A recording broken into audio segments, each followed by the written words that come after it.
Olá, meu nome é Nino Denani, eu sou mago hermetista já há mais de 10 anos e você está em mais um vídeo meu aqui no YouTube. Bom, o vídeo de hoje é sobre o SAG, o famoso Sagrado Anjo Guardião, e suas conclusões, decorrências e tudo isso, tá?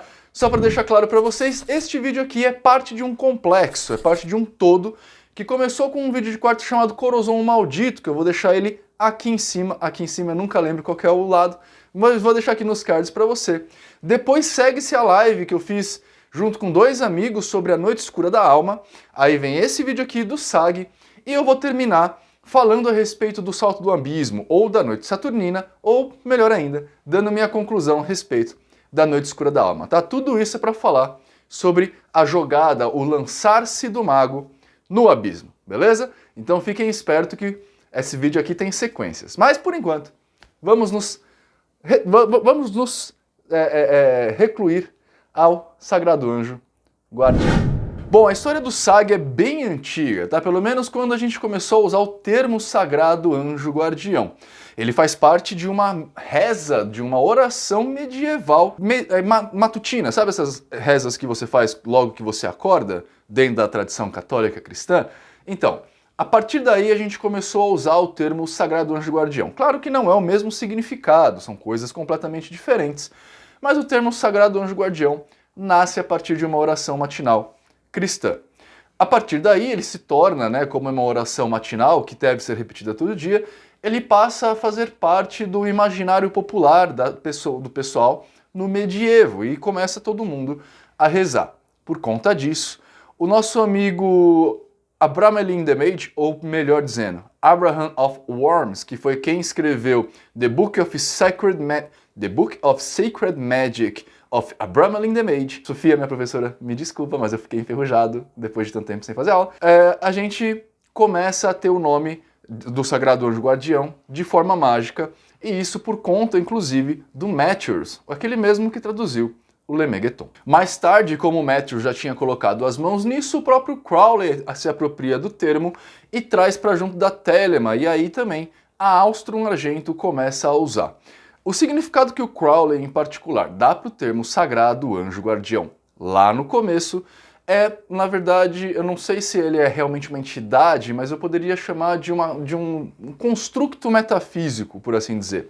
Ou seja, não necessariamente, embora Crowley tenha trabalhado muito com a questão de evocação e evocação de entes metafísicos mesmo, né, de espíritos ou entidades, como nós vamos chamar, aparentemente o SAG, ele mescla, ele seria mais próximo do que o Crowley vai dizer, talvez, seria aquela coisa da magia do caos, da forma Deus, ou alguma coisa assim, um construto que você cria no astral e ele com o tempo ganha vida, tá?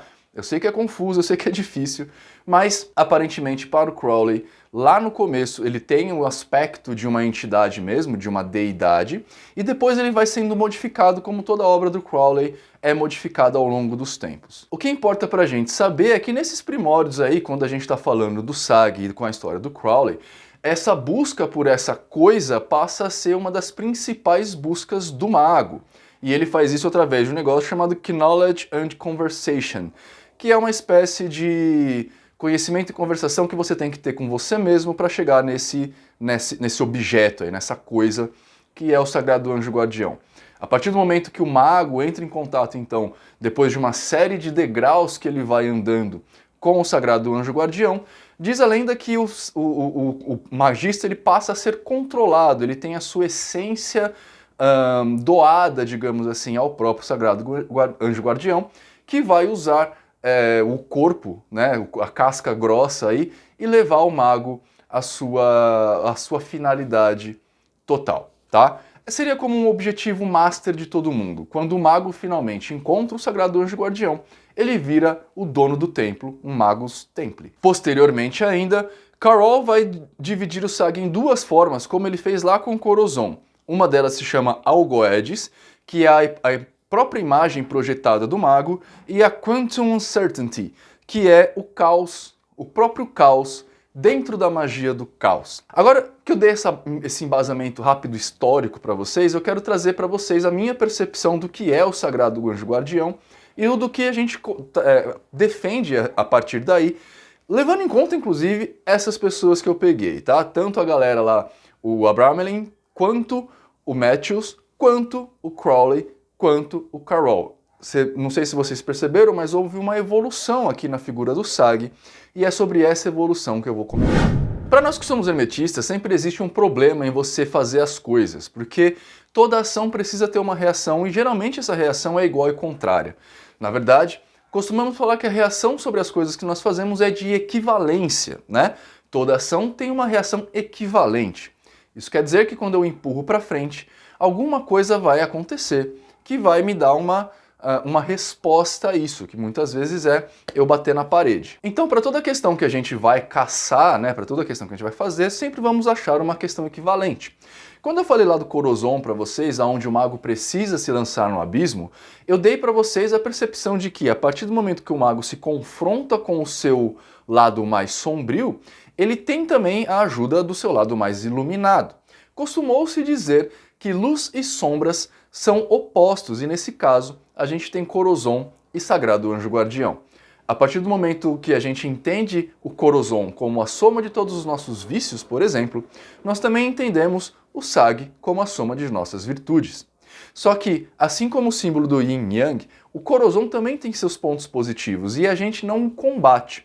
Nós abraçamos o Corozon para usar aquilo que é chamado de defeito como uma qualidade também.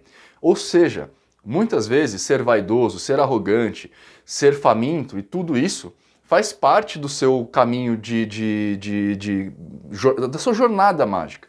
Como eu disse lá na live que eu citei para vocês, às vezes eu preciso usar da minha arrogância para me defender de ataques de outras pessoas, porque eu tenho um trabalho público no YouTube.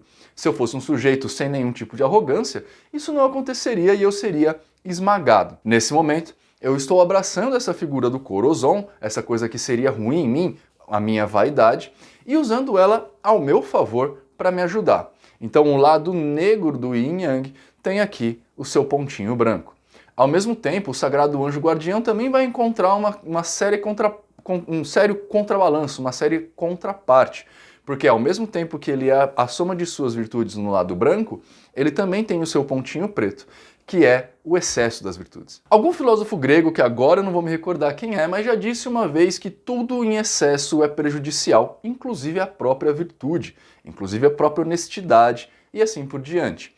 Tudo que é excessivo faz mal e o Sagi é uma dessas figuras que vão representar o mal que o excesso pode fazer. A partir do momento que eu, por exemplo, isso é muito comum no Facebook e nas conversas que a gente tem via internet, a partir do momento que você se acha humilde, você já caiu na vaidade e perdeu a sua humildade. Santo Antão, um santo católico, vai dar pra gente essa figura quando ele finalmente vence o demônio.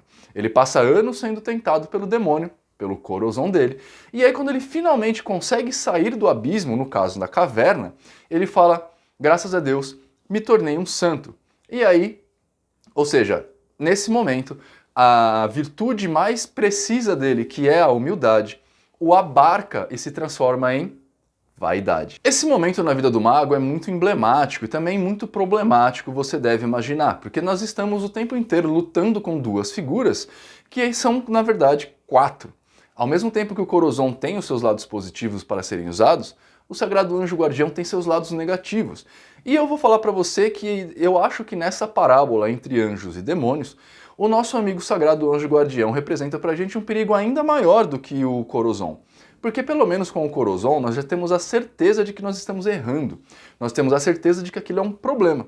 Entretanto, quando a gente está falando do Sagrado Anjo Guardião, aí a gente está com a soma de nossas virtudes, e isso é um problemão, porque as virtudes são muito fáceis de se transformarem em vaidades. Mas eu quero explicar para você por que eu estou falando isso. Pra gente agora, modernamente, depois da magia do caos e do Carroll trazer essa configuração do espelho do mago, a gente começou a entender o Sagrado Anjo Guardião diferente do Crowley. Ele não é mais uma entidade ou uma coisa a ser buscada. Ele é uma das facetas do próprio ser humano, uma das facetas paradigmáticas da sua própria figura. Então, na verdade, enquanto como eu falei, o Corozon é a soma de nossos vícios, o Sagrado Anjo Guardião vai ser a soma de nossas virtudes. Ele não é alguém e nem alguma coisa, ele é uma faceta de si mesmo. E essa faceta pode ser evocada por você para te auxiliar de alguma forma.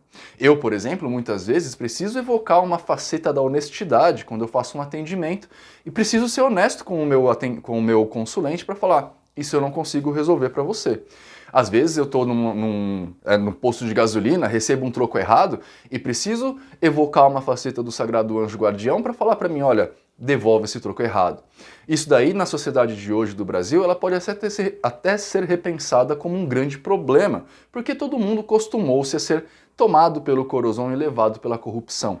Por uma desculpa ou por outra desculpa, todo mundo acha normal a gente furar fila no cinema, pegar o troco errado. Tem gente até que acha que é uma bênção fazer isso.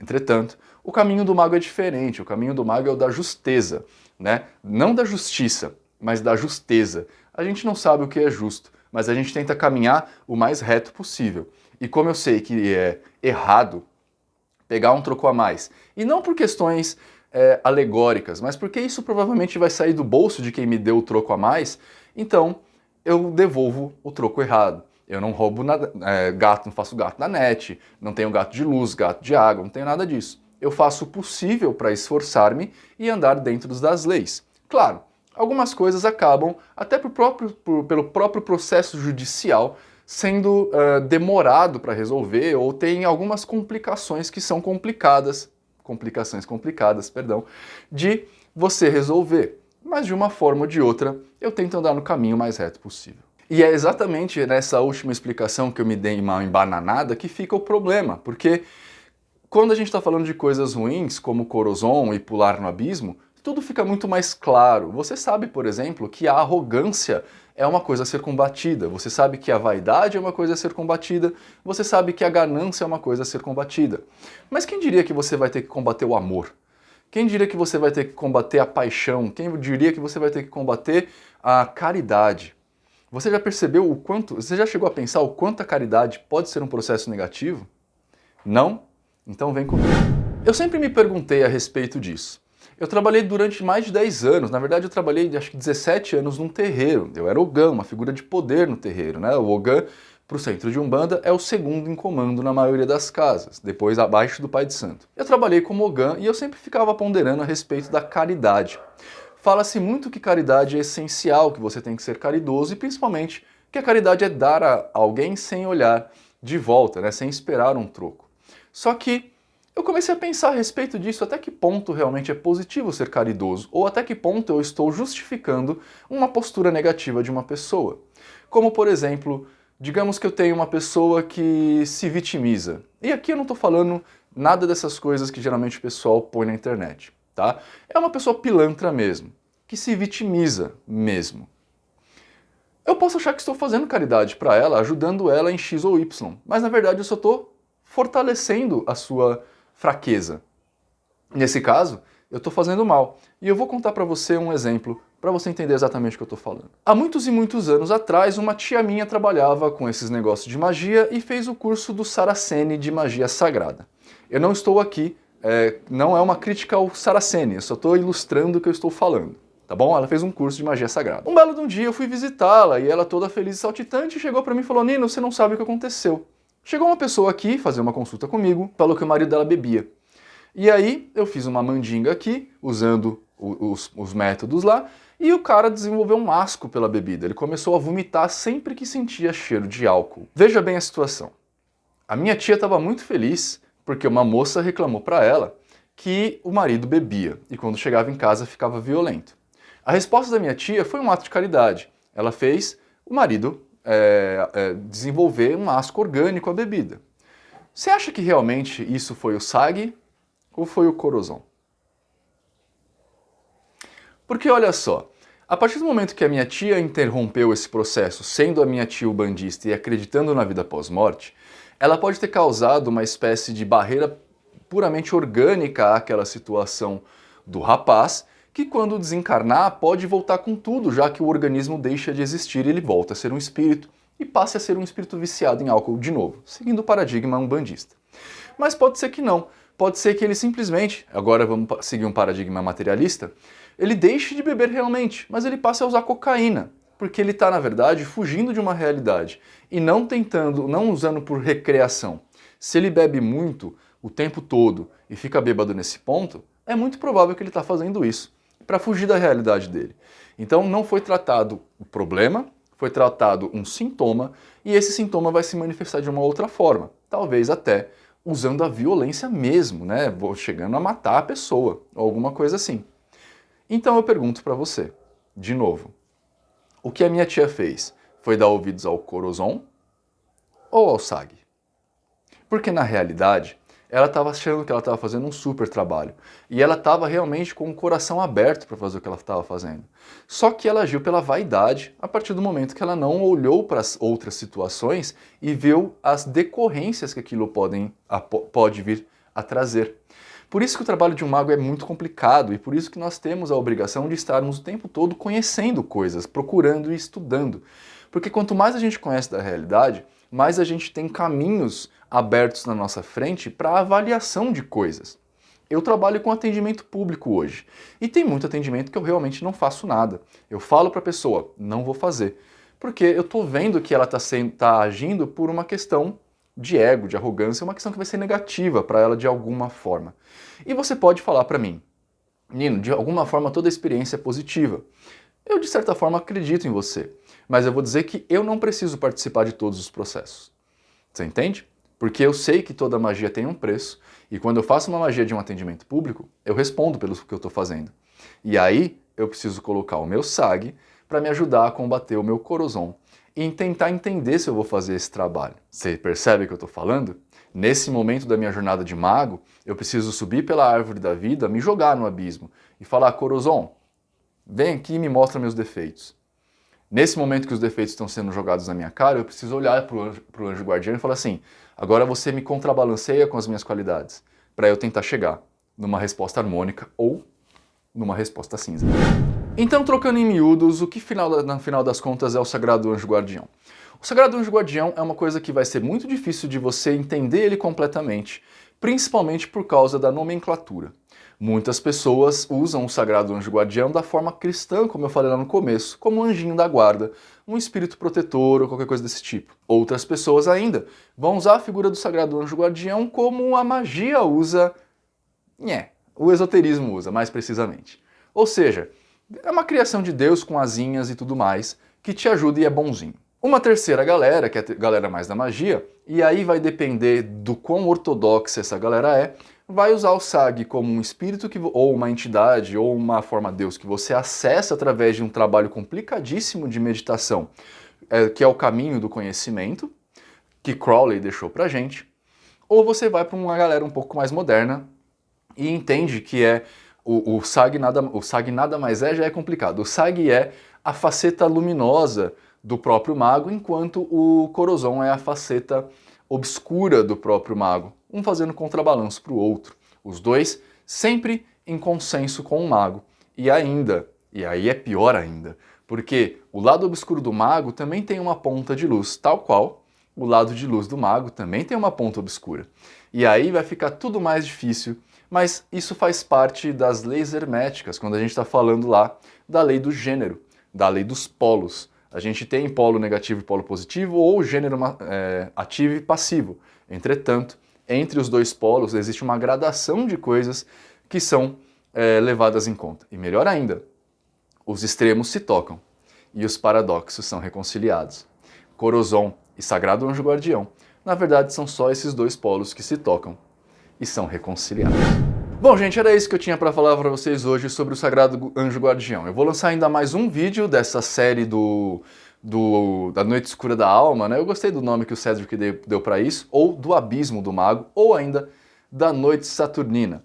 Eu vou lançar mais um vídeo com as minhas conclusões falando exatamente qual que é esse processo. Não vou ensinar vocês a fazerem o processo nem a passar por eles, mas eu vou concluir tudo isso que eu venho trazendo para vocês ao longo das últimas semanas, beleza? Se você gostou muito do vídeo, clique em joinha, se inscreve no canal. Se gostou pra caramba do vídeo, torne-se um Demonino Oficial aqui, ó, clica no botão Seja Membro, hashtag Demonino Oficial.